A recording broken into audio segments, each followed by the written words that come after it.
സാറേ, എനിക്കൊരു ഡൗട്ടുണ്ട്. ദൈവം സ്വന്തം പുത്രനെ നമ്മുടെ അടുത്തേക്ക് അയക്കുമ്പോൾ അവിടുന്ന് തന്നെക്കുറിച്ച് എന്താണ് കാണിച്ചു തരുന്നത്?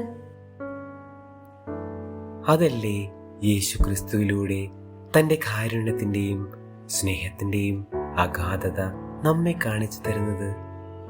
അദൃശ്യനായ ദൈവം നമ്മെപ്പോലെ മനുഷ്യനായി യേശു ക്രിസ്തുവിലൂടെ അവതരിച്ച് ആ സ്നേഹം എത്രമാത്രം കവിഞ്ഞൊഴുകുന്നുവെന്ന് നമ്മെ കാണിക്കുന്നു.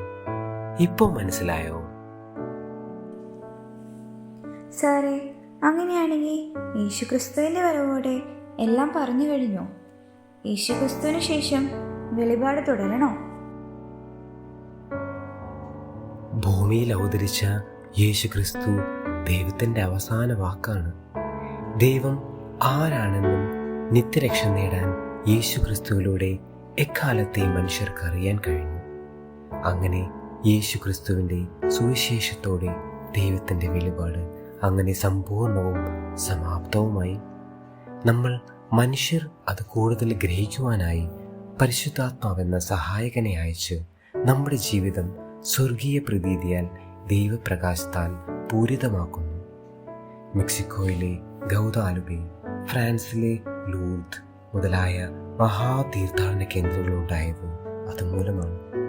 ദർശനങ്ങൾ ഉണ്ടാകുന്നവരുടെ സ്വകാര്യ വെളിപാടുകൾ യേശുക്രിസ്തുവിൻ്റെ സുവിശേഷം മെച്ചപ്പെടുത്തുവാൻ കഴിവുള്ളവയല്ല.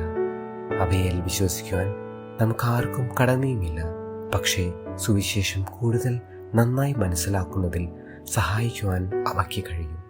അവയുടെ ആ കൃത്രിമത പരിശോധിച്ചറിയുന്നത് നമ്മുടെ സഭയാണ്. ഇപ്പോൾ മനസ്സിലായോ?